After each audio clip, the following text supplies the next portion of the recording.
Hello dear students, welcome you all in this lecture. तो students, आज का हमारा जो लेक्चर रहेगा, this will be some important topics which are important from exam point of view from your BSc third year. और आपकी जो book रहेगी that will be your inorganic chemistry, जिसका पेपर कोड है कैम 304। तो बच्चा देखो, आपको ये चीज़ तो सभी को पता ही होती है कि आपका पेपर जो होता है 50 मार्क्स का होता है। इसके अंदर आपके पास 5 सेक्शन आते हैं, ठीक है। 4 आपके पास सेक्शन जो रहते हैं उसमें आपको चॉइस होती है, और जो फाइनली आपका लास्ट सेक्शन होता है which is compulsory section. Passing marks आपके पेपर के 18 होते हैं, और टोटल फाइनल जो आपका बनता है वो 100 मार्क्स होता है, जिसमें आपके 50 नंबर होते हैं, जिसमें 20 प्रैक्टिकल के होते हैं और 30 नंबर जो आपकी इंटरनल असेसमेंट होती है, ठीक है। तो उससे आपका टोटल मिला के जो है 100 मार्क्स का पेपर बनता है। तो चलो स्टार्ट करते हैं कि आपके लिए इस बुक से क्या क्या इंपॉर्टेंट टॉपिक रहेंगे सेक्शन वाइज।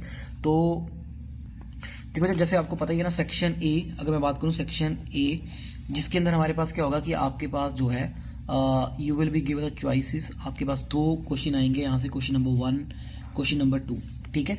तो हमारे पास यहाँ पे क्या है कि आपके पास इस बुक में आपके पास जो है वो सेक्शन ए में 2 चैप्टर्स हैं। एक चैप्टर जो है आपके पास ट्रांजिशन एलिमेंट्स में है, जिसमें 3D मेटल्स के ऊपर है, और जो इसमें जो सेकंड चैप्टर है that will be your actinides and lanthanides, ठीक है। तो मैं यहाँ लिख देता हूँ, एक है आपका ट्रांजिशन मेटल्स वाला, और जिसमें आपके पास 3D सीरीज है ओनली, और सेकंड जो है आपके पास this is your lanthanides and your actinides जो हैं इनके ऊपर है, ठीक है। तो अभी मैं फिलहाल के लिए मान के चलता हूँ कि इसमें मिक्सिंग नहीं होगी। क्वेश्चन नंबर 1 जो है पूरा का पूरा आपके पास ट्रांजिशन मेटल्स का कंप्लीट होगा, एंड क्वेश्चन नंबर 2 जो है आपका लेंथ एंड एक्टिनाइड्स के इसके ऊपर ही आएगा। और मोस्ट ऑफ टाइम मैंने एग्जाम में देखा भी है कि क्वेश्चन नंबर 1 3D मेटल से ही बनता है पूरा, और क्वेश्चन नंबर 2 जो है लेंथेनाइड से बनता है आपके पास सारा का सारा। तो पहले हम चैप्टर वाइज डिस्कस करते हैं इनके इंपॉर्टेंट टॉपिक्स क्या रहते हैं, और बाकी मुझे सेम चीज़ वही लगती है कि आपके जो क्वेश्चंस आएंगे, देखो या तो आपको क्वेश्चन नंबर 1 में ऐसे पार्ट्स ही होंगे 1 2 3 और 4, ठीक है। एक्टिनाइड वाले, लेंथेनाइड एक्टिनाइड वाले मुझे लगता है कि ऐसे ही आएगा 1 2 3 4 करके। और जो क्वेश्चन नंबर 1 है, यहाँ में भी आपके पास अब चॉइस है, या तो 1 2 करके आएगा या 1 2 3 आ सकता है आपके पास, ठीक है। इनका मतलब ये है कि आपके क्वेश्चन जो होंगे वो 4 3 3 हो सकता है, 4 4 2 भी हो सकता है, या 5 3 2 भी हो सकता है, ठीक है। जब 4 होंगे तो यहाँ होता है कुछ क्वेश्चन 3 3 नंबर के हों, बाकी क्वेश्चन कुछ 2 2 नंबर के हों, ठीक है। अब मैं इसके पीछे रीजन भी दूंगा आपके पास कि ऐसा क्यों हो सकता है आपके पास। तो पहले हम इंपॉर्टेंट टॉपिक्स डिस्कस करते हैं जो आपके चैप्टर वाइज हैं। तो पहले हम चलेंगे आपके पास जो चैप्टर है that is your transition elements and chemistry of 3D metals. देखो, ये टॉपिक जो है ना, ये वाला चैप्टर थोड़ा सा लेंथी चैप्टर है, काफ़ी लंबा है। लंबा है अगर मैं इन दी सेंस बोलूँ तो यहाँ पे कुछ एक कंपाउंड्स है जिनकी प्रेपरेशंस हैं, रिएक्शंस हैं, प्रॉपर्टीज़ हैं, ये सब कुछ है। तो यहाँ से जो मुझे इंपॉर्टेंट टॉपिक्स लगते हैं, सबसे पहले तो देखो, सबसे इंपॉर्टेंट जो टॉपिक है इस चैप्टर से that is your behaviour of potassium permanganate, ठीक है। ऑक्सीडाइजिंग जो इसका बिहेवियर है, it behaves as oxidising agent. तो इसकी जो बिहेवियर रहेगा as an oxidising agent in acidic medium, basic medium and in neutral medium, ठीक है। तो एक सबसे इंपॉर्टेंट टॉपिक इस चैप्टर से ये वाला रहेगा आपके पास कि KMnO4 का बिहेवियर किस तरह से होता है। इसमें आपको एज अ ऑक्सीडाइजिंग एजेंट का बिहेवियर शो करना है, एसिडिक मीडियम के अंदर भी, बेसिक मीडियम के अंदर भी, और न्यूट्रल मीडियम के अंदर भी। तो इनकी जो इंपॉर्टेंट रिएक्शंस हैं, ठीक है, मतलब एक एक 2 एग्जाम्पल आपको इन तीनों मीडियम में आने चाहिए, और स्पेशली जो इनकी जनरल रिएक्शन होती हैं एसिडिक, बेसिक और न्यूट्रल मीडियम के साथ, वो आपको पता होना चाहिए, ठीक है। जिसमें आपके पास mainly change in oxidation state है कि +7 से +6 जा रहा है, या +7 से जो है +2 जा रहा है। तो ये चीज़ें जो है आपके लिए बहुत ज़्यादा जरूरी हैं। तो ये जो आयनिक इक्वेशन, तो मैं आपको बोलूँगा आयनिक हो सकता है कि आपको आयनिक लिखने की जरूरत नहीं है, वैसे जो इसकी मॉलिक्यूलर इक्वेशन है आपको वही लिखनी है, जिसमें आपको स्पेशली ध्यान यही देना है कि पोटेशियम परमैंगनेट जो है उसकी कन्वर्जन किस किस ऑक्सीडेशन स्टेट के अंदर होगी, ठीक है। मतलब कौन से कंपाउंड में कन्वर्ट होगा, एसिडिक में +7 से कहाँ जा रहा है, बेसिक में +7 से कहाँ जा रहा है, और न्यूट्रल में +7 से कहाँ जा रहा है। तो इसलिए सबसे इंपॉर्टेंट क्वेश्चन इस चैप्टर का मुझे यही लगता है। उसके बाद मुझे सेकंड में आपके कंपाउंड्स के ऊपर आ रहा हूँ सबसे पहले, कि जो आपके कंपाउंड दिए हुए हैं इस चैप्टर के अंदर, उनमें से क्या क्या आपको आ सकता है। तो देखिए, सबसे पहले आपका कंपाउंड है पोटेशियम पर जो आपका है पोटेशियम डाइक्रोमेट, ठीक है, K2Cr2O7। तो एक तो देखो, इन सभी कंपाउंड जितने भी आपके बुक में दिए हुए हैं, आपको इनके मेथड्स ऑफ प्रेपरेशन आने चाहिए सभी के, और ज़्यादा से ज़्यादा एक, मतलब 2 2 या 3 3 रिएक्शन, इससे ज़्यादा उनके अंदर नहीं है। तो इतना कर आपको जो है उनका पता होना चाहिए, क्योंकि कई बार क्या होता है कि देखो, अगर मिक्सिंग नहीं हो रही है और मान लो डायरेक्टली एक ही क्वेश्चन आना है इस चैप्टर से, तो आपको एक आध का कंपाउंड ही आएगा। अगर वो 3 या 4 नंबर का आता है, अगर मान लो वहाँ KMnO4 नहीं डाला, पोटेशियम डाइक्रोमेट नहीं डाला, तो बाकी जो 3 4 कंपाउंड बच जाते हैं उनमें से कुछ डाल देंगे, ठीक है। तो पोटेशियम डाइक्रोमेट से इंपॉर्टेंट क्या क्या है आपके पास, एक तो उसकी प्रेपरेशन, ठीक है, प्रेपरेशन तो हमने सभी की तैयार करनी है, और उसकी इंपॉर्टेंट प्रॉपर्टीज और रिएक्शन, जहाँ पे आपके पास एक्शन ऑफ हीट, कई बार क्वेश्चन यही आता है इस तरह से, what happens when potassium dichromate जो है उसको हम हीट करते हैं। देन नेक्स्ट जो है आपके पास एक टेस्ट है, दैट इज जो क्रोमाइल क्लोराइड टेस्ट। इसको आप प्रैक्टिकल में भी करते हैं, तो इसकी केमिस्ट्री तो आपको शायद थोड़ी वहाँ पे पता ही होगी। देन उसके बाद जो है वो क्रोमेट और डाइक्रोमेट के आपस में जो कन्वर्जन होती है आपके पास इसके ऊपर। And finally similarly like potassium permanganate the behaviour of oxidization, ठीक है, ऑक्सीडाइजिंग एजेंट, इसका जो बिहेवियर है। तो पोटेशियम डाइक्रोमेट से ये चीज़ इंपॉर्टेंट है आपको। देखो प्रेपरेशन में 2-3 मेथड जो है वो आपको आने चाहिए, 2 रिएक्शन आपको एटलीस्ट, ठीक है। उसके बाद ये 3-4 रिएक्शन जो हैं अगर आप ये कर लोगे दैट इज सफिशिएंट। उसके बाद देखो जैसे हमने ऑलरेडी ऑक्सीडाइजिंग बिहेवियर तो मैंने आपको ऊपर बता ही दिया फ्रॉम दी फॉर पोटेशियम पर मैंगनेट। तो पोटेशियम पर मैंगनेट के अंदर भी सिमिलर यही चीज़ें हैं कि आपने पोटेशियम पर मैंगनेट जो है इसकी प्रेपरेशन, ठीक है, प्रेपरेशन देखो मैंने जैसे आपको बोला कि ये जो 5-6 कंपाउंड्स है प्रेपरेशन तो आपको सबकी आनी चाहिए, ठीक है।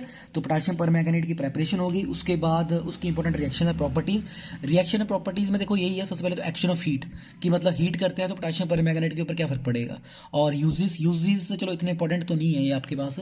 यहाँ से वैसे पोटेशियम पर मैंगनेट से देखो मेनली या तो इसकी प्रेपरेशन आएगी ना, या फिर इसका ऑक्सीडाइजिंग बिहेवियर आएगा, ठीक है। इसी के ऊपर क्वेश्चन बन जाते हैं आपके पास। देन उसके बाद कंपाउंड है आपका पोटेशियम फेरोसाइनाइड, ठीक है, K4FeCN2 तो अगेन ये भी इंपॉर्टेंट कंपाउंड है। इसकी प्रेपरेशन प्रॉपर्टीज मतलब आपको एटलीस्ट जैसे मैं बोल रहा हूँ कि 3 तो पता ही होनी चाहिए। उसके अंदर एक्शन ऑफ हीट के ऊपर क्या हो गया, क्या फर्क पड़ेगा।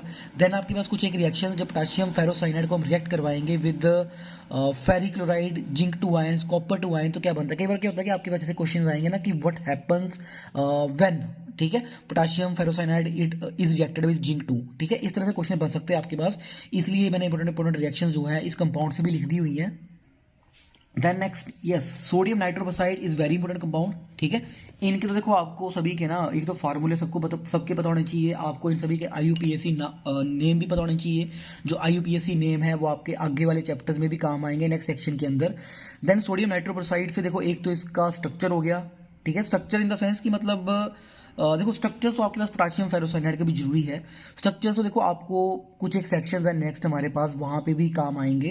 अब इसके बाद जो है हमारे पास सोडियम नाइट्रोक्साइड का फार्मूला हो गया, एक तो स्ट्रक्चर हो गया, इसकी ऑक्सीडेशन स्टेट वेरी इंपॉर्टेंट, और प्रेपरेशन तो मैंने आपको बता दिया, एटलीस्ट 1-2 मेथड आपको पता होने चाहिए। और जो इंपॉर्टेंट रिएक्शंस है, what happens when it react with sulphide ions, then silver nitrate और आपका सोडियम सल्फाइड, ठीक है। आपकी मतलब 3 इंपॉर्टेंट रिएक्शंस भी होगी यहाँ से।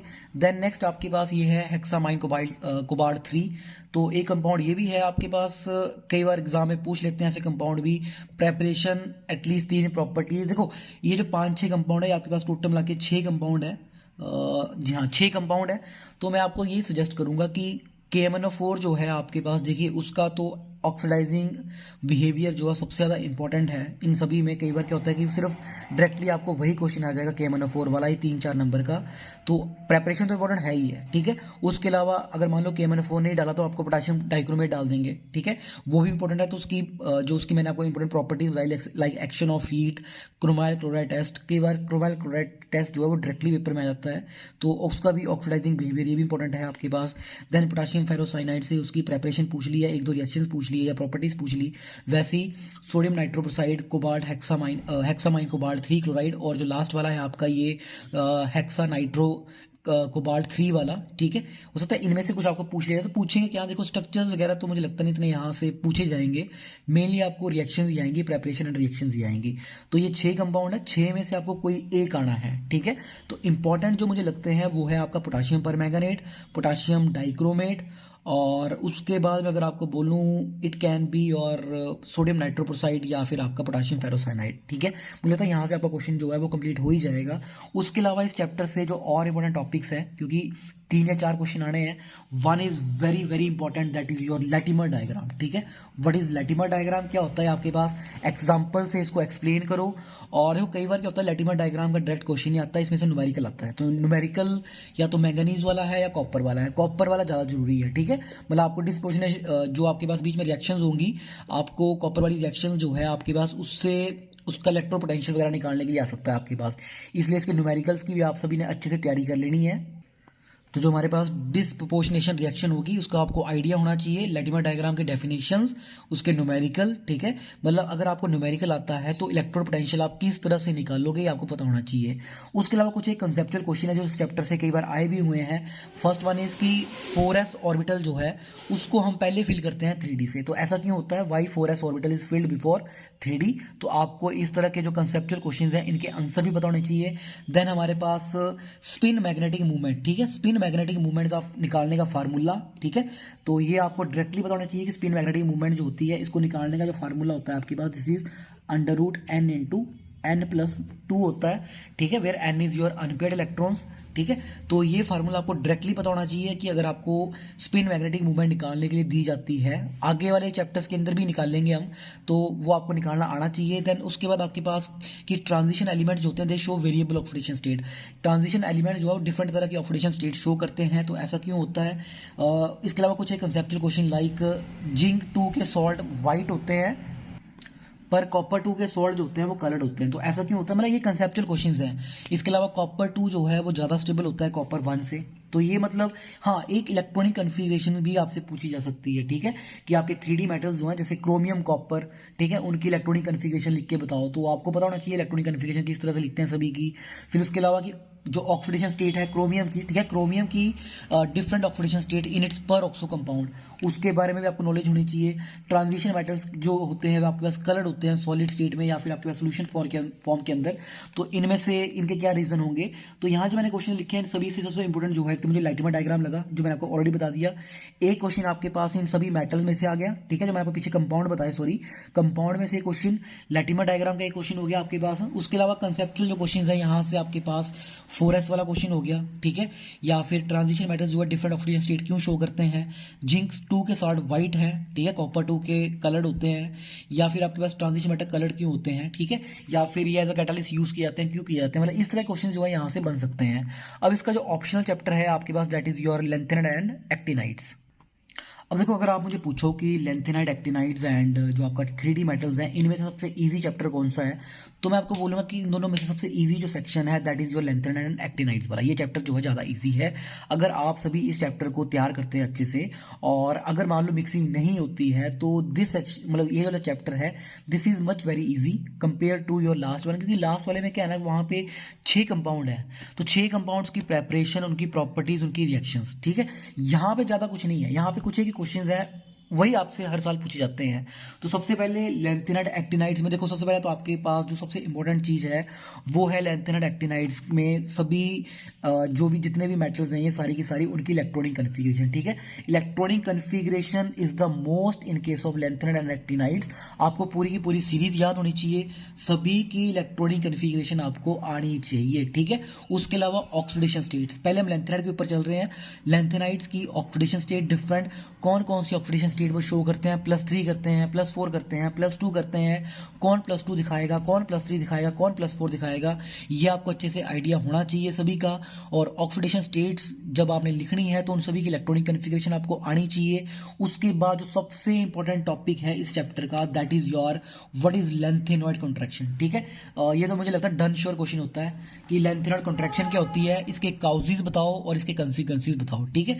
पेपर में क्वेश्चन ऐसे ही आता है, what is lanthanoid contraction, explain it's causes and consequences, 3 या 4 नंबर का। कई बार क्या होता है कि एग्जामिनर जो होता है ना वो डायरेक्ट लैंथेनॉइड कॉन्ट्रैक्शन ही आपसे पूछेगा, वो कंसेप्चुअल क्वेश्चन पूछ लेगा। कंसेप्चुअल क्वेश्चन मतलब जो इसके ऊपर क्वेश्चन बनते हैं सारे के सारे। फॉर एग्जांपल कि लैंथेनम ट्राई हाइड्रोक्साइड और ल्यूटियम ट्राई हाइड्रोक्साइड में से कौन सा ज्यादा बेसिक है, ठीक है, बेसिक ऑर्डर बताओ। ये इसके कंसिक्वेंसेज में आता है, ठीक है, कि इनमें से विच इज मोर बेसिक। उसके अलावा ये जो पेयर्स हैं इनके साइजेस जो होते हैं वो ऑलमोस्ट सिमिलर हो जाते हैं।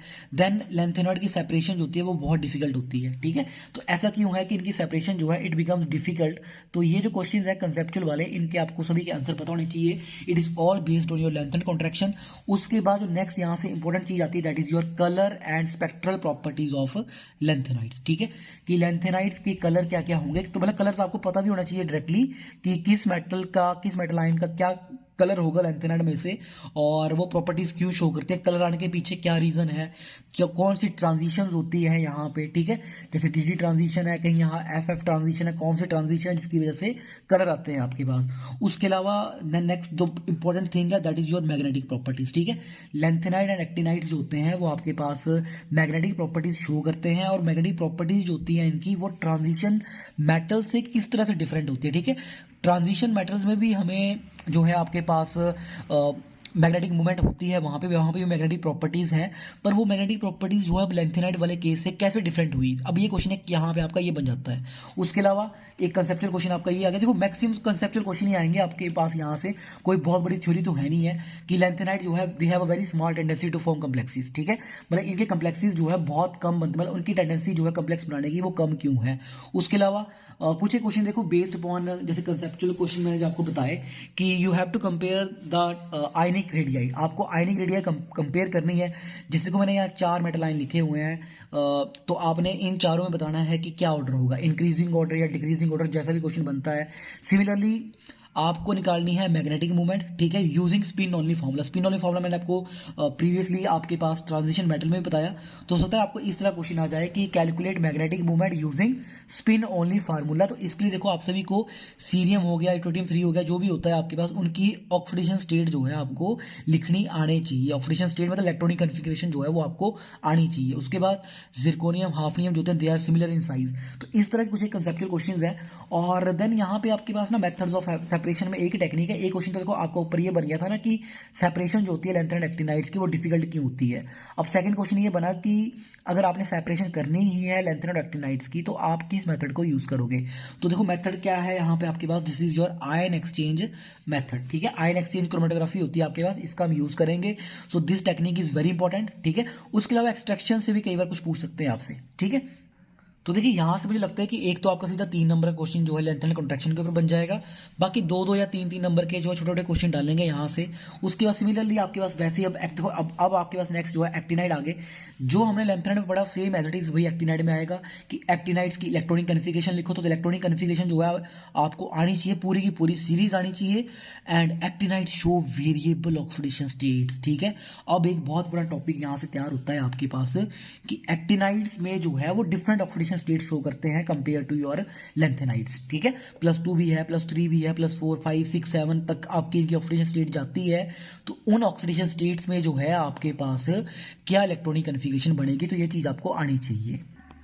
अब देखिए स्टूडेंट्स, अगर आपने ऑक्सीडेशन स्टेट जो है इनकी लिख दी हुई है, अब इसके बाद जो है आपको एक क्वेश्चन तो ये भी बन सकता है, मतलब स्टेबिलिटी के ऊपर क्वेश्चन भी बन सकता है कि विच इज मोर स्टेबल, कौन सी वाला ज्यादा स्टेबल होगा, किस ऑक्सीडेशन स्टेट में कौन कंपाउंड जो है वो ज्यादा स्टेबल हो सकता है, मतलब आपके पास कंपैरिजन भी आ सकता है। उसके बाद देखो जैसे हमने लैंथेनाइड कॉन्ट्रैक्शन पढ़ी ना, सेम एज इट इज वही एक्टिनाइड कॉन्ट्रैक्शन। वैसे मिलता है इतना इंपॉर्टेंट है नहीं है, पेपर में एक्टिनाइड कॉन्ट्रैक्शन कम डालते हैं, वो सीधे ही लैंथेनाइड कॉन्ट्रैक्शन ही डालते हैं। काउजीज एंड कॉन्सिक्वेंसीज वैसे सेम आ जाएंगे, तो काउजीज एंड कॉन्सिक्वेंसीज में से हो सकता है आपको क्वेश्चन तैयार हो जाए, ठीक है। तो ये चीज आपने तैयार कर लेनी है। उसके अलावा जो मैंने आपको बताया कलर जो है, कलर मतलब आपको कलर आने चाहिए लिखने कि जैसे कोई एक्टिनाइड है उसका कलर क्या होता है, आपकी बुक में कलर दिए होंगे, उनको अच्छे से याद कर लेना कि किसका क्या कलर होता है, ठीक है। मतलब आपको 7-8 मेटल तो लिखने पड़ेंगे जिनके कलर क्या क्या होते हैं आपके पास। सिमिलरली मैग्नेटिक प्रॉपर्टीज, और एक चीज और ध्यान में रखना कि कंपैरिजन भी करना है आपने लैंथेनाइड वर्सेस एक्टिनाइड्स, किसकी प्रॉपर्टीज किस तरह की है, मतलब कौन ज्यादा मैग्नेटिक शो करता है, लैंथेनाइड करते हैं एक्टिनाइड करते हैं, किसके कलर ज्यादा है, ठीक है, किसमें ऑक्सीडेशन स्टेट ज्यादा आ रही है, ठीक है। तो इस तरह क्वेश्चन जो है आपसे कई बार डायरेक्टली पूछ लिए जाते हैं। अब बनते हैं जो आपके यहाँ से आए मेन क्वेश्चंस, ठीक है, जो इन दोनों चैप्टर्स मैंने आपके इकट्ठे बनाए हुए हैं। First is your actinides have greater tendency to form complexes than lanthanoids, जो आपको बता रहा था, ठीक है। एक्टिनाइड की कम्प्लेक्स बनाने की टेंडेंसी ज्यादा है एक्टिनाइड से, लैंथेनाइड में हमने पढ़ा था कि टेंडेंसी कम होती है। उसके बाद एक्टिनाइड जो होते हैं वो different wide range of oxidation state जो है वो शो करते हैं। Then what are the similarities in lanthanides and actinides, differences भी आपको आने चाहिए लैंथेनाइड और एक्टिनाइड्स के अंदर। उसके अलावा कुछ एक बड़े बेसिक से मैंने क्वेश्चन बनाए हुए हैं। फर्स्ट इज यूरोपियम एंड यूटर्बियम जो होते हैं दे शोज +2 ऑक्सीडेशन स्टेट, ठीक है। ये +2 +2 शो करते हैं तो क्यों करते हैं, ठीक है, वही स्टेबिलिटी के ऊपर आएगा सारा का सारा। देन लेंथेनाइड, आपके जो लेंथेनम है आपके पास, गैडोलिनियम है, ल्यूटेडियम है, ये सिर्फ +3 ही ऑक्सीडेशन स्टेट शो करते हैं, ठीक है, और साथ में कलरलेस होते हैं। तो ये क्वेश्चन भी बहुत इंपॉर्टेंट है। उसके अलावा लेंथेनाइड और एक्टिनाइड जो होते हैं वो कलर्ड कम्प्लेक्सीज बनाते हैं। तो ऐसा क्यों, क्योंकि कम्प्लेक्सीज होते हैं वो कलर्ड होते हैं। Lanthanum 3, lutetium 3, cerium 4, they all are diamagnetic. एक क्वेश्चन यहां से बन सकता है कि which is diamagnetic, which is paramagnetic, ठीक है। उसके अलावा मैंने आपको एक्टिनेट कॉन्ट्रैक्शन का बताया कि जो एक्टिनियम ट्राई हाइड्रोक्साइड है आपके पास, it becomes more acidic, more basic than californium जो आपके पास ट्राई हाइड्रोक्साइड होगा। देन लेंथेनाइड की सेपरेशन इज वेरी डिफिकल्ट, ठीक है, उसको हम आयन एक्सचेंज क्रोमेटोग्राफी से करेंगे, तो ऐसा क्यों है आपके पास। देन एक्टिनाइड्स जो होते हैं दे फॉर्म ऑक्सोकटाइंस, बट लेंथेनाइड जो है डज नॉट, कि ये ऑक्सोकटाइन बनाते हैं दूसरे नहीं बनाते हैं। व्हाट इज मिक्स्ड मेटल, इसकी कंपोजिशन क्या है। Europium 2 is more stable than cerium 2, तो ये क्यों होता है। देन एक्टिनाइड कॉन्ट्रैक्शन जो है वो ज्यादा है compare to lanthanide contraction. And then finally we have transuranic elements, ठीक है, आपको ये आना चाहिए व्हाट आर ट्रांसयूरेनिक एलिमेंट, इनकी preparation, this is very important. तो यहां से आपको 3 या 4 क्वेश्चन बनेंगे। एक तो लेंथेनाइड कॉन्ट्रैक्शन के ऊपर बनेगा, कंसिक्वेंसेज के ऊपर, एक आधा आपके पास मैग्नेटिक प्रॉपर्टी, या आपके पास ऑक्सीडेशन स्टेट, या फिर आपके पास जो है इनकी स्पेक्ट्रल प्रॉपर्टीज के थ्रू आएगा, ठीक है, या फिर आपके पास कलर वाला भी है। उसके अलावा आपके पास एक आधा यहां से कंसेप्चुअल बन जाएगा, लाइक आयन एक्सचेंज क्रोमेटोग्राफी, या ट्रांसयूरेनिक, या फिर बेसिक क्वेश्चंस, ठीक है। So this is all about section A. Section A में देखो कंसेप्चुअल क्वेश्चन नहीं है। अब हम चलते हैं सेक्शन बी के ऊपर।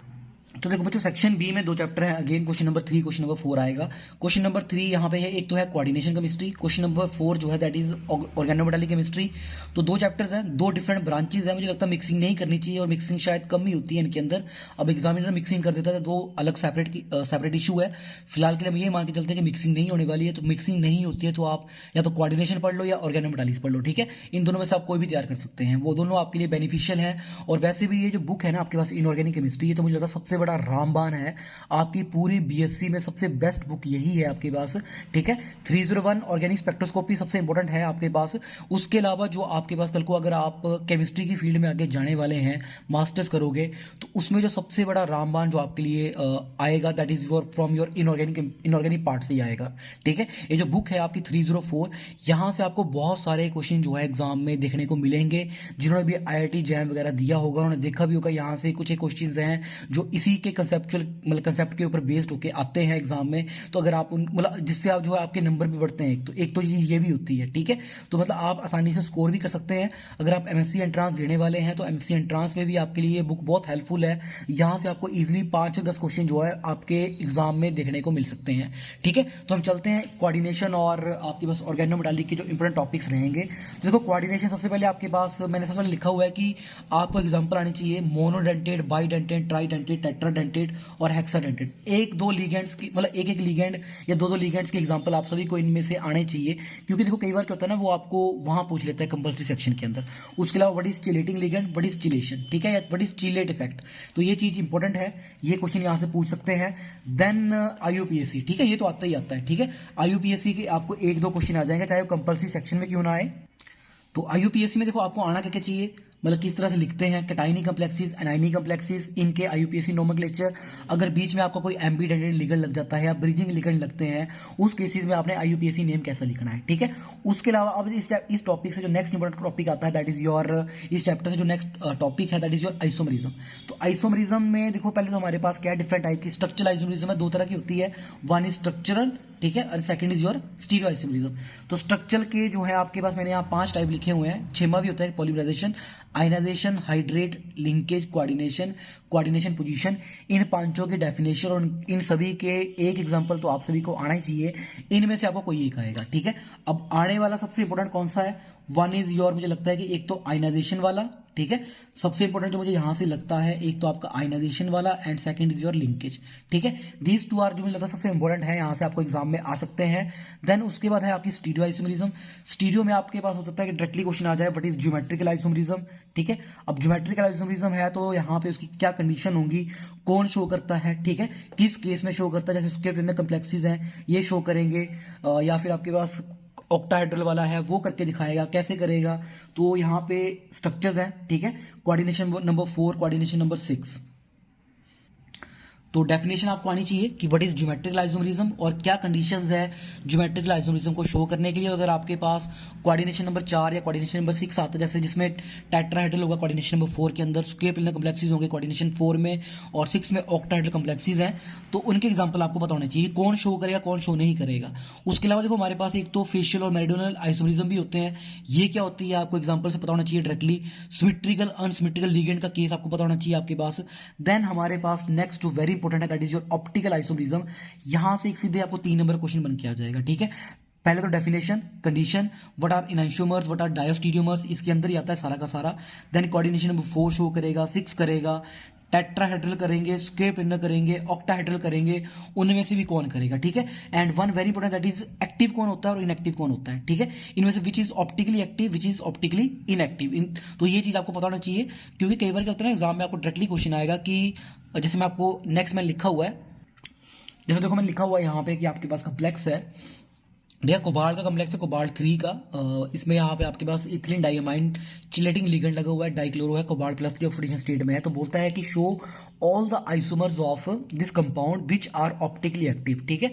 इसके ऑप्टिकली एक्टिव कंपाउंड बताओ। तो पहले तो आपको इस कंपाउंड के जितने भी आइसोमर्स पॉसिबल है, ठीक है, ऑक्टाहेड्रल कॉम्प्लेक्स में आपको बनाने पड़ेंगे। सिस भी बनेगा, ट्रांस भी बनेगा, और इनमें से कौन सा ऑप्टिकली एक्टिव होता है ये आपको लिखना है। देन नेक्स्ट जो यहाँ से आपका इंपॉर्टेंट टॉपिक आता है, और कहीं ना कहीं कोऑर्डिनेशन केमिस्ट्री जो है आपका सेक्शन सी जो आप पढ़ने वाले हैं ना, वहां भी आपको हेल्प करेगी, ठीक है। हेल्प करेगी from here. What is valence bond theory, इसकी लिमिटेशंस बताओ, ठीक है। इसमें क्वेश्चन बनता है कि what are inner orbital complexes, what are outer orbital complexes, ये क्या होते हैं। What is paramagnetic substances, what is diamagnetic substances, ठीक है। और स्ट्रक्चर्स, यहां से आपको एक क्वेश्चन तो आना ही आना है, डन श्योर, ठीक है। ये तो यहां से आपको क्वेश्चन आएगा, जैसे मैंने यहां पे लिखा हुआ है geometric and magnetic properties of following complexes based upon, this is based upon valence bond theory. ये किसके बेसिस के ऊपर है, वैलेंस बॉन्ड थ्योरी। तो मैंने यहाँ पे कॉम्प्लेक्सेस लिखे हुए हैं। कोऑर्डिनेशन नंबर 4 के अंदर मैंने लिखा हुआ है निकल टेट्रा कार्बोनिल, निकल टेट्राक्लोराइड है, कॉपर टेट्रामाइन है। सिमिलरली यू कैन ऐड निकल, अच्छा कार्बोनिल आ ही गया, ठीक है। कार्बोनिल स्ट्रॉन्ग लिगेंड होता है, ठीक है, ये यहां डल गया। तो साइनाइड वाला भी सेम ही केस है वैसे वाला, ठीक है। तो आपको इन सभी की ज्योमेट्री पता होना चाहिए, मतलब आपको इन सभी का स्ट्रक्चर बनाना है। मैग्नेटिक होंगे, मतलब पैरामैग्नेटिक है या डायमैग्नेटिक है, ये भी आपने बताना है यहाँ से। उसके अलावा ऑक्टाहेड्रल कॉम्प्लेक्सेस में क्रोमियम अमाइन वाला हो गया, कोबाल्ट अमाइन वाला हो गया, कोबाल्ट फ्लोरो वाला, ठीक है। दिस इज इंपॉर्टेंट, ये भी इंपॉर्टेंट है, ये दोनों में से कोई एक, ठीक है। उसके अलावा यहाँ से कोबाल्ट वाला भी इंपॉर्टेंट है। इजी भी डालते हैं पेपर में, ऐसा नहीं होता, टफ भी डालते हैं, कई बार इजी डाल देते हैं बहुत सारे। तो ये स्ट्रॉन्ग लिगेंड वाले हो गए, ये वीक वाला हो गया आपके पास, ठीक है। तो ये सारे इंपॉर्टेंट है, वैसे 6 के 6 मैंने जितने लिखे हुए हैं यहाँ पे, तो इन सभी को आपने तैयार कर लेना based upon this. Then next आपके पास कई बार डालते हैं कि calculate spin only magnetic movement, तो मैंने फॉर्मूला आपको ऑलरेडी लिखवाया हुआ, this is n/n+2 in the units of Bohr magneton. इसके बेसिस के ऊपर आप स्पिन मैग्नेटिक मूवमेंट निकाल के दिखाओ, ठीक है। देन एक क्वेश्चन ये बन गया कि इनर ऑर्बिटल कॉम्प्लेक्सेस होते हैं, दे आर जनरली डायमैग्नेटिक, ठीक है, और लो स्पिन होते हैं आपके पास, ऐसा क्यों, ठीक है। तो देखो पेपर में आपको जो यहाँ से कोऑर्डिनेशन से टॉपिक्स बन के आएंगे, अगर 3 क्वेश्चन आते हैं तो मुझे लगता है सबसे पहले तो आपके पास यहीं से आएगा, starting from the valence bond theory, कि जैसे मालूम है आपको बोलूंगा कि सपोज ये कॉम्प्लेक्स जो है, सपोज ये कॉम्प्लेक्स जो है आपके पास, दिस इज जैसे आयरन का कॉम्प्लेक्स है, ठीक है, एक साइनाइड के साथ है, एक वाटर के साथ है। मेरा क्वेश्चन डल गया कि एक जो है वो लो स्पिन है, एक हाई स्पिन है, तो ऐसा क्यों होता है, कुछ इस तरह क्वेश्चन। या मैं बोलूंगा कि this complex is diamagnetic, one complex is paramagnetic, ऐसा क्यों है। एक क्वेश्चन ये हो गया 3 या 4 नंबर का। उसके बाद आइसोमरिज्म से क्वेश्चन आपको देखने का मिलेगा, साथ में आपको IUPAC नोमेनक्लेचर हो गया, ये वाला। इस तरह से आपके टॉपिक जो है यहाँ से इस चैप्टर से कंप्लीट हो जाएंगे। अब चलते हैं इसके ऑप्शनल वाले चैप्टर से, that is organometallic chemistry. Organometallic chemistry तो ये तो ज़्यादा इजी है, अगर मैं कोऑर्डिनेशन से भी कंपेयर करूँ। और देखो इनऑर्गेनिक केमिस्ट्री में आपको बोलूंगा कि सारे के सारे सेक्शन पढ़ लेना, कहीं ना कहीं आपको MSc वगैरह में भी काम आएंगे, जब आप MSc एंट्रांस दोगे वहाँ पे भी आपको हेल्प रहेगी। तो ऑर्गेनोमेटालिक से इंपॉर्टेंट क्या क्या है आपके पास, पहला क्वेश्चन तो ये हो गया व्हाट आर ऑर्गेनोमेटालिक कंपाउंड्स, ठीक है। कई बार ये क्वेश्चन जो होता है आपको देखने को मिलता है, कंपल्सरी सेक्शन में देखने को मिलता है, what are organometallic compounds, classify them according to their nature of metal carbon bond, ठीक है, मतलब उसके बेसिस के ऊपर कंपाउंड कैसे होंगे, आयनिक है, कोवलेंट है, किस तरह के होते हैं। देन हेप्टिसिटी क्या होती है और उसकी क्लासिफिकेशन, ठीक है।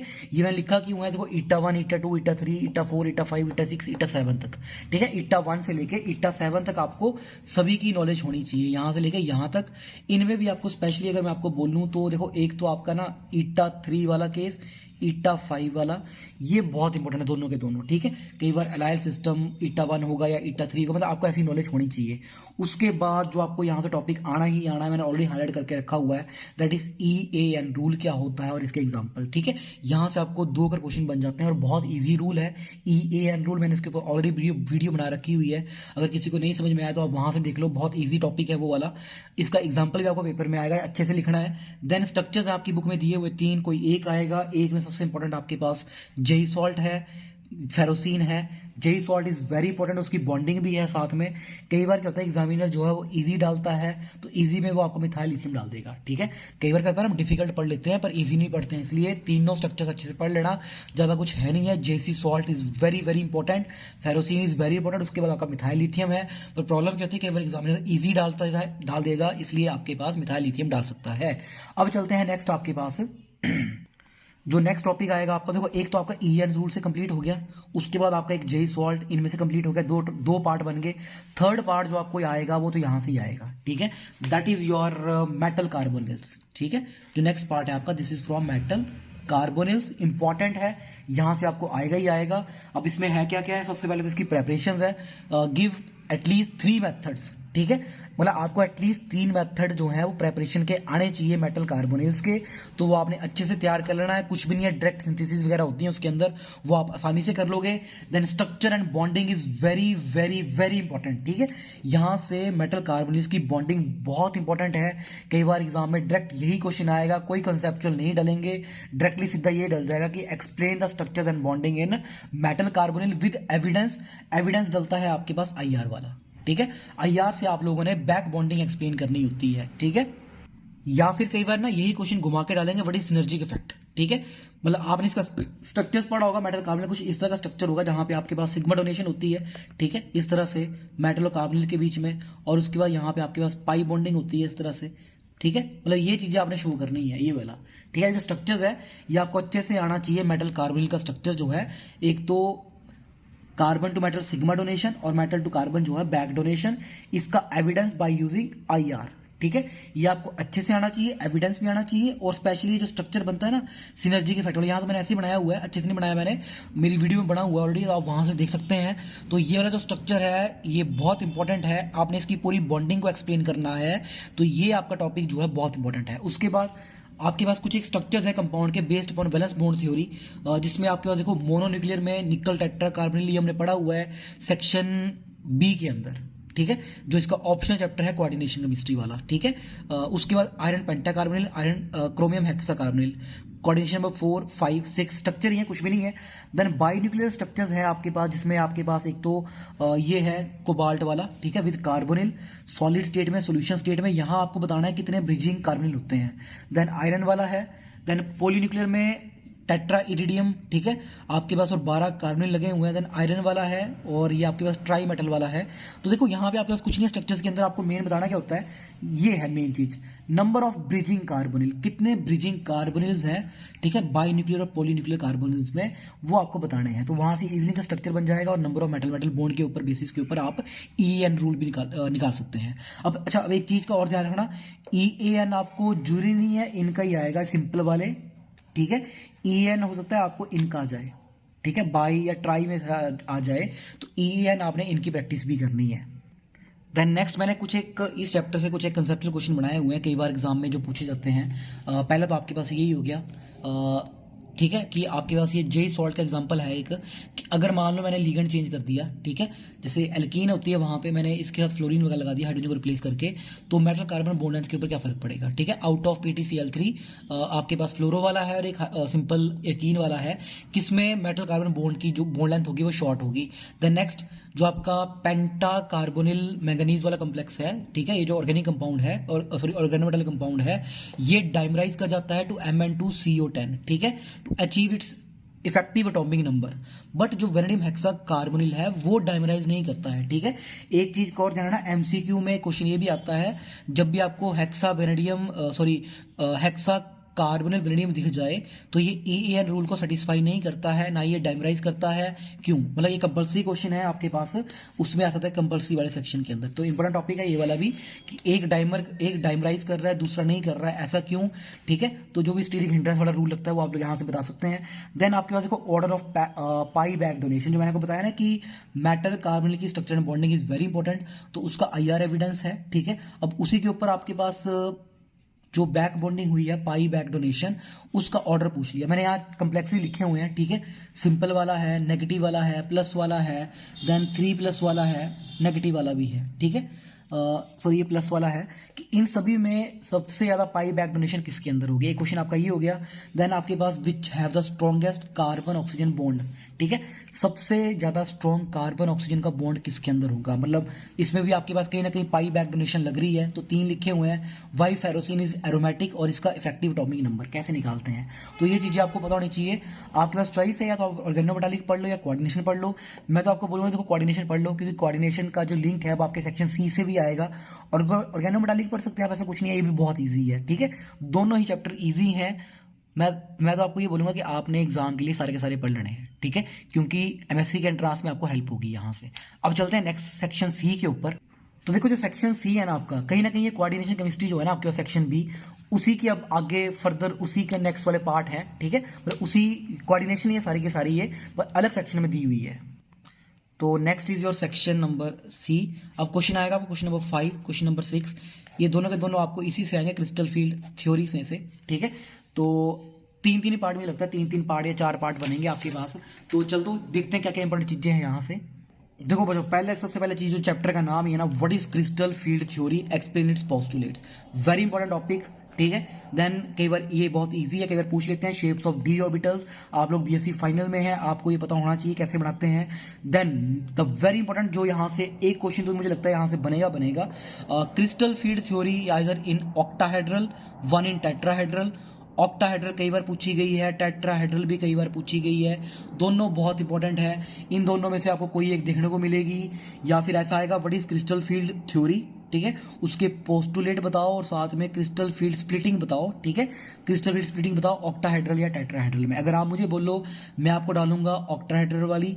लास्ट ईयर के एग्जाम का क्वेश्चन पेपर देख लेना कि वहां ऑक्टाहेड्रल डाला हुआ है या टेट्राहेड्रल डाला हुआ है, अकॉर्डिंगली आप तैयार कर सकते हैं। ठीक है, देन नेक्स्ट उसके बाद जो नेक्स्ट इंपॉर्टेंट टॉपिक है crystal field splitting in case of tetragonal and square planar complexes. ठीक है, जैसे देखो क्वेश्चन नंबर 5 और 6 आएगा ना, 5 में मैं ऑक्टाहेड्रल डाल दूंगा अगर मैंने क्वेश्चन डालना हो, 6 में मैं आपको ये डाल दूंगा ये वाला टेट्रागोनल वाला। ठीक है, देन नेक्स्ट यहां से क्वेश्चन बनते हैं। पहला तो ये what is CFSE, what is crystal field stabilisation energy. ठीक है, ऑलरेडी लेक्चर बने हुए हैं, आप जाके प्लेलिस्ट में जा सकते हैं, इन वीडियोस को अगर आपको डाउट है तो वहां से देख सकते हैं। ठीक है, आपको CFSE निकालनी है, कॉम्प्लेक्सेस है ऑक्टाहेड्रल, टेट्राहेड्रल।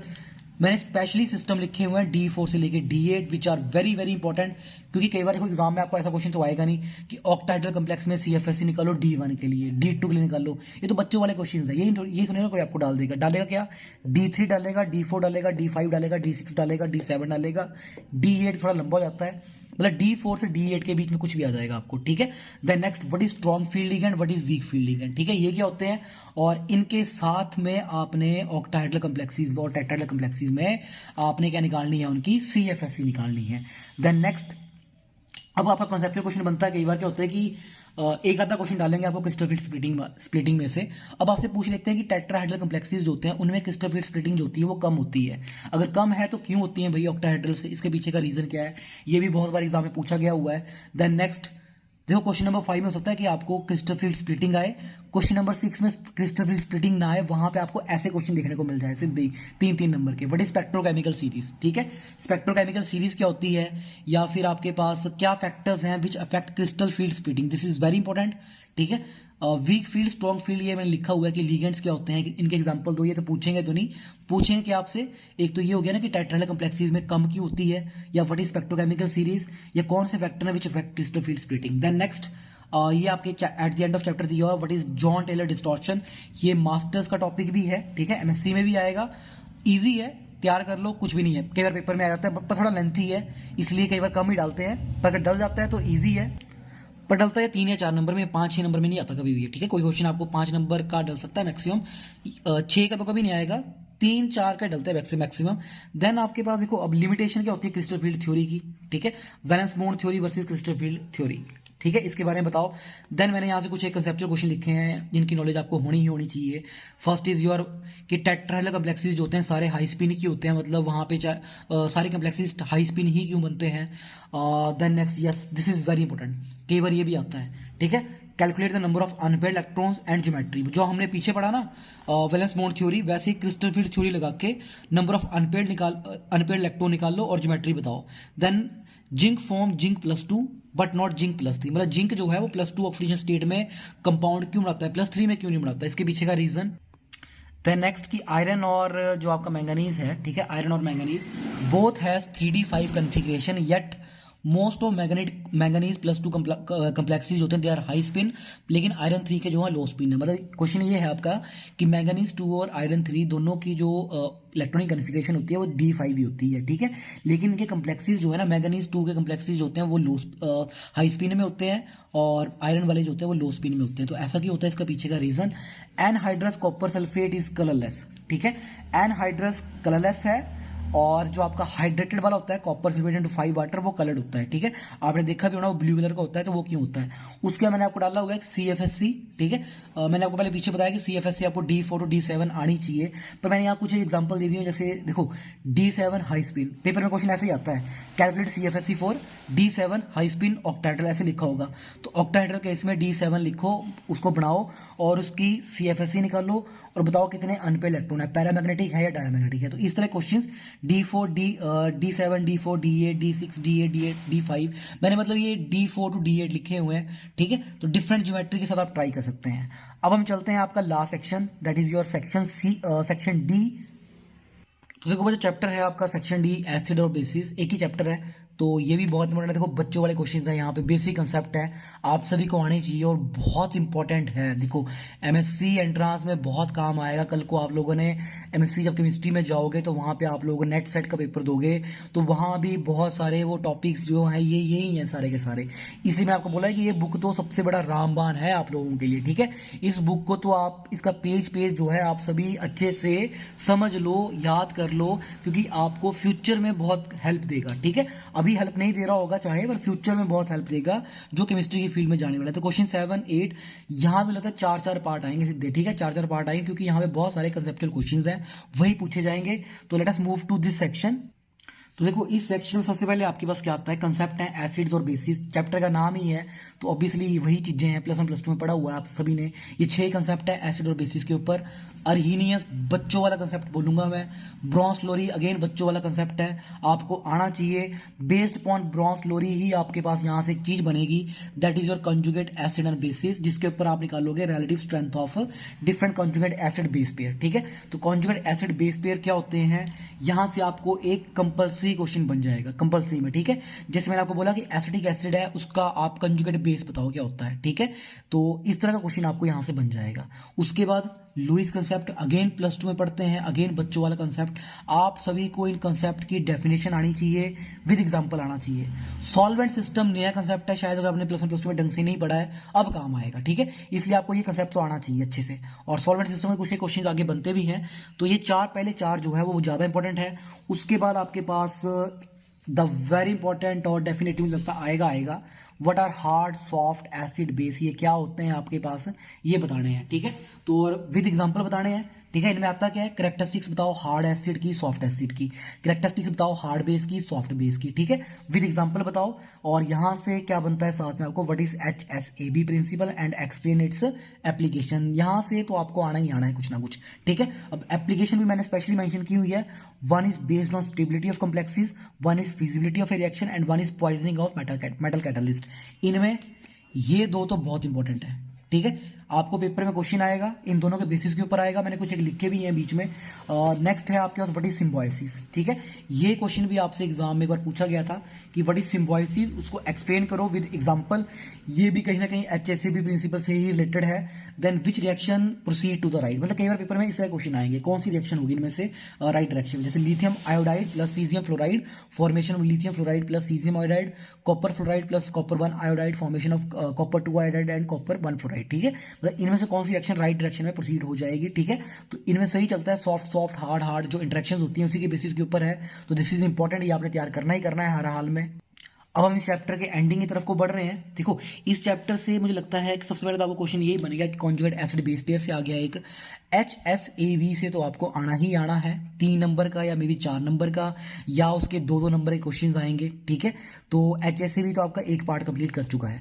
अब आपके कई बार कहता हूँ सिर्फ 3 ही पार्ट आएंगे, जैसे मान के चलो या 4 भी आ जाते हैं आपके पास। अब क्वेश्चन बनेंगे आपको यहाँ से सारे के सारे, और इस चैप्टर में मेनली है क्या है, आप सभी के कंसेप्चुअल नॉलेज वाले क्वेश्चंस हैं +1 +2 वाले बेसिस के ऊपर, जो आपको बीएससी फाइनली में डाल के डाल दिए हुए हैं, ठीक है। ये इकलौती एक ऐसी बुक है आपकी जो सबसे बढ़िया डली हुई है पूरे बीएससी में इनऑर्गेनिक की तरफ से, तो इंपॉर्टेंट भी है, ठीक है। अब चलते हैं इंपॉर्टेंट क्या क्या है यहाँ से आपके पास। फर्स्ट आता है स्ट्रेंथ ऑफ हाइड्रो एसिड्स, ठीक है। आपने ट्रेंड्स एक्सप्लेन करने हैं कि why HF is more acidic, ठीक है। मतलब अलोंग द पीरियड जो है वो आपकी एसिडिक स्ट्रेंथ जो है इस तरफ में बढ़ रही है हाइड्रो एसिड की, इसके पीछे का रीजन बताओ, या फिर सीधा क्वेश्चन आएगा कंपेयर द एसिडिक वाटर।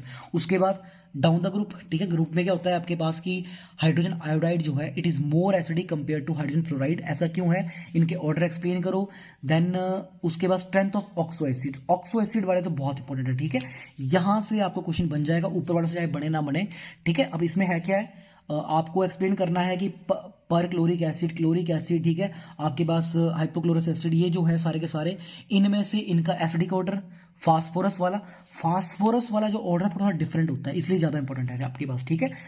ये कई बार आपको कंपल्सरी सेक्शन में भी पूछ लिए जाते हैं, ठीक है। देन ये वाला क्वेश्चन हो गया आपके पास HClO, HBRO, HIO और वाटर, इनका कंपैरिजन ऑर्डर बताओ। मैंने ऑर्डर लिखे हुए हैं, आपने सिर्फ एक्सप्लेन करने हैं कि which is more acidic and why. तो ये 3 है, 3 में से हो सकता है कि आपको एक 3 नंबर का या 2 नंबर का डल के आ जाए, और एक जो है वो कंपल्सरी सेक्शन में देखने को मिले, ठीक है। देन आपके पास आता है हाइड्रेटेड कटाइन वाला, ठीक है।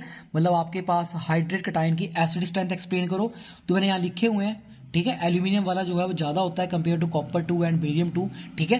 तो इसमें चार्ज टू साइज रेशियो चलती है आपके पास। तो आपने ये ऑर्डर्स हैं, इनमें से कुछ भी आपको आ जाएगा कंपल्सरी सेक्शन में, चाहे क्यों ना आ जाए, ठीक है। तो ये भी इंपॉर्टेंट है मेरी तरफ से, ठीक है। आना तो कोई एक ही है, ठीक है, ये भी देखना, ऐसे नहीं सारे के सारे आ जाएंगे।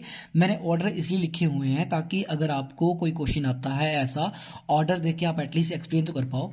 उसके बाद आया देखो आपके पास कंपेयर द एसिडिक स्ट्रेंथ, ये तो बीएससी फर्स्ट ईयर में भी आता है, ठीक है, कि ट्राइक्लोरो एसिटिक एसिड जो होता है it is more acidic then acetic acid, ठीक है। ये एसिटिक एसिड से ज्यादा, तो अब यही चीज है, ट्राइक्लोरो, डाइक्लोरो, मोनोक्लोरो में सबसे एसिडिक कौन सा होता है, इसकी एसिड ऑर्डर को कंपेयर करो। देन नेक्स्ट जो है आपके पास this is P of Ka, ठीक है।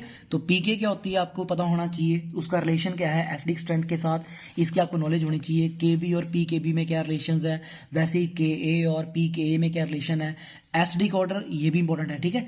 दिस इज अगेन इंपॉर्टेंट, यहां से आपको क्वेश्चन बन सकता है कि कंपेयर द एसिडिक ऑर्डर, चाहे कंपल्सरी में आए, ठीक है। Benzoic acid, ortho, meta, para, nitro benzoic acid के आपको ऑर्डर बताने हैं।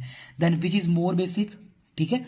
अभी एसिडिक स्ट्रेंथ के हुए ना, तो अब बेसिक स्ट्रेंथ के आगे, बेसिक में अमोनिया, मिथाइलअमीन, डाइमिथाइलअमीन, देन आपके पास ट्राइमिथाइलअमीन, ठीक है। Primary, secondary, tertiary, which is more basic and why. देन आपके पास आ गया कि एसिडिक स्ट्रेंथ कंपेयर करो, लुइस एसिडिक स्ट्रेंथ, ये तो कई बार आता भी है, ठीक है। BF3, BCl3, BBr3 आप सभी ने बीएससी सेकेंड ईयर में भी पढ़ा होगा, ठीक है। अब सेम चीज यहाँ पे भी आ गई, तो इसका ऑर्डर कंपेयर करो, ये आपको आना चाहिए। देन कई बार ये पूछ लेते हैं कि इन तीनों में सबसे बेसिक कौन सा, एफडी कौन सा है, ये क्वेश्चन भी कई बार एग्जाम में आया हुआ है। देन मैंने बीच में एक क्वेश्चन डाला हुआ है व्हाट इज एफ स्ट्रेन वाला, कई बार ये भी डल जाता है, ठीक है। एफ स्ट्रेन में pyridine, 2 methyl pyridine, 4 methyl pyridine, ठीक है। मतलब किस तरह से स्ट्रेन का फर्क पड़ता है आपके पास। देन नेक्स्ट यस, ये आएगा आपको यहां से क्वेश्चन, ठीक है। What are levelling solvent, what are differentiating solvent, explain them with example, definition, example. एक पार्ट ये हो गया, एक पार्ट HSAB के ऊपर आ गया, एक पार्ट एसिड स्ट्रेंथ के ऊपर आ गया। अब देखो यहाँ पे कोई ऑप्शन चैप्टर तो है नहीं है, क्वेश्चन नंबर 7 आएगा, क्वेश्चन नंबर 8 आएगा, ठीक है। इसलिए मैंने बहुत सारे क्वेश्चन लिखे हुए हैं यहाँ पे, जब बहुत सारे क्वेश्चन हो तो थोड़ा प्रिडिक्ट करना थोड़ा मुश्किल हो जाता है। Then hard interactions are generally ionic while soft are covalent, ऐसा क्यों होता है। देन आपके पास विच इज मोर बेसिक, इन चारों में सबसे बेसिक कौन सा होता है। एंड देन फाइनली जो मैंने आपको बताया कि कॉन्जुगेट एसिड हो या कॉन्जुगेट बेस हो, ठीक है। जैसे यहाँ पे मैंने आपको लिखा कि वाटर वाला कॉम्प्लेक्स है एल्यूमिनियम का, ठीक है, इसका कॉन्जुगेट बेस बताओ। सिमिलरली एसिटिक एसिड है, उसका कॉन्जुगेट बेस बताओ, ठीक है। तो कॉन्जुगेट एसिड बताओ किसी का, या कॉन्जुगेट बेस बताओ किसी का। ब्रोंसलोरी कंसेप्ट से आता है आपका कॉन्जुगेट एसिड बेस पेयर, तो वो आपको अच्छे से पता होना चाहिए, ठीक है। तो this is all about this section D. तो ये होगी आपके पास जो आपकी पेपर कोड था हमारा, दैट इज योर कैम 304। अब बचते हैं आपका लास्ट सेक्शन कंपल्सरी वाला। उसके लिए मैं आपको ये बोलूंगा, eight the end of your chapter जो आपकी बुक में समरी दी होती है उसको अच्छे से पढ़ो। उसके बाद जो कंसेप्चुअल क्वेश्चन दिए होते हैं, वेरी शॉर्ट आंसर, उन सभी को पढ़ो। उसके बाद जो भी ट्रू फॉल्स आपकी बुक में दिए हुए हैं, फिल इन द ब्लैंक्स दिए हुए हैं, उन सबको तैयार करो। एमसीक्यू को तैयार करो, क्योंकि देखो पेपर में अगर एमसीक्यू नहीं आए, फिल इन द ब्लैंक्स आए, तो आपको आंसर आने चाहिए, ठीक है। अब मैं क्या करूंगा कि ये तो आपका सारा का सारा हो गया। अब मैं कोशिश करूंगा कि जब मुझे टाइम लगेगा कि एक आप सभी के लिए मैं मॉक टेस्ट बना के दूं, ठीक है। जो आप लोगों ने अभी तक तैयारी कर रखी हुई है उसमें से देखिए, मतलब मैं एक मॉक क्वेश्चन पेपर जैसे आपको बना के दूंगा, तो वहां से आपने कितनी चीजें जो है आप वहां से देख सकते हैं कि आपको क्या क्या चीजें आती हैं, जो मतलब मुझे इंपॉर्टेंट लगता है, मैं उस हिसाब से आपका एक क्वेश्चन पेपर तैयार करके दूंगा आपको, ठीक है। तो उनमें से आपको कितना आता है तो आप वहां से अपनी तैयारी जो है वो देख सकते हैं। So this is all about this lecture. So all the very best your final examination, ठीक है। ये बुक बहुत इंपॉर्टेंट है। मैं यही बोलूंगा कि इस बुक को अच्छे से पढ़ो, बार बार पढ़ो, क्योंकि एमएससी केमिस्ट्री में जब आप जाओगे ना एंट्रांस के लिए, तो ये बुक बहुत बड़ा रामबाण होगा। 5 से 10 क्वेश्चन इनऑर्गेनिक के ये कंप्लीट करेगा, ठीक है। 33 या 34 क्वेश्चन आएंगे आपको, 100 मतलब टोटल 100 क्वेश्चन होते हैं ना, तो 1/3 कर दो, 33 या 34 किसी एक स्पेशलाइजेशन के बनते हैं। तो अगर 33 क्वेश्चन इनऑर्गेनिक आते हैं तो आपको 10 कर 5-10 तो यहीं से बन जा रहे हैं आपके, ठीक है। तो इसलिए ये इंपॉर्टेंट है, इसको अच्छे से तैयारी करो और अच्छे से स्कोर करो। So this is all about this lecture. Thank you very much.